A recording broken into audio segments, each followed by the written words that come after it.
Hello, bachcho. Let's read the question. The question says an alpha particle with a kinetic energy of 2.1 electron volt makes a head-on collision with hydrogen atom moving towards it with a kinetic energy of 8.4 electron volt. A collision. हमें बताना है कि यहाँ पे किस type का collision हो। Question में देखिए हमारे पास एक अल्फा पार्टिकल है जो कि और हाइड्रोजन पार्टिकल है, ये दोनों आपस में कोलाइड हो रहे हैं। ये एनर्जी हमारी E1 है और इसकी एनर्जी हमारे पास कितनी है, E2 है। E1 हमारी 2.1 हो गई, तो ये हो गया हमारा 8.4 इलेक्ट्रॉन। ये हो गया अल्फा पार्टिकल, हाइड्रोजन। तो यहाँ पर हमें बताना है कि जो कोलिजन हो रहा है वो क्या है, किस टाइप का है। सो की कॉन्सेप्ट इस क्वेश्चन में हमारा ये रहेगा। पहले हम देखते हैं, फॉर परफेक्टली inelastic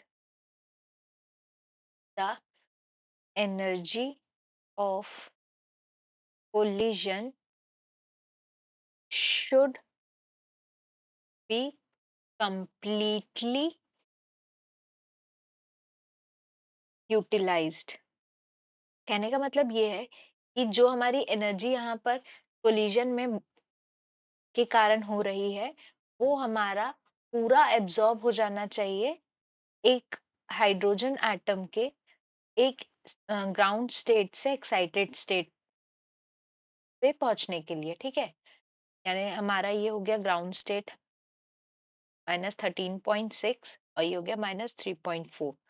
ये हो गया हमारी फर्स्ट एक्साइटेड स्टेट। तो इसके बीच में हमारी एनर्जी कितनी है, 10.2 इलेक्ट्रॉन वोल्ट। इतनी एनर्जी अगर हमारी जनरेट होती है कोलिजन से, तभी हमारा क्या होता है, परफेक्टली इनइलास्टिक। यानी जितनी एनर्जी हमारी यूज कोलिजन के कारण आ रही है वो पूरी की पूरी हमने यूटिलाइज कर ली है हायर एनर्जी स्टेट में जाने के लिए। और परफेक्टली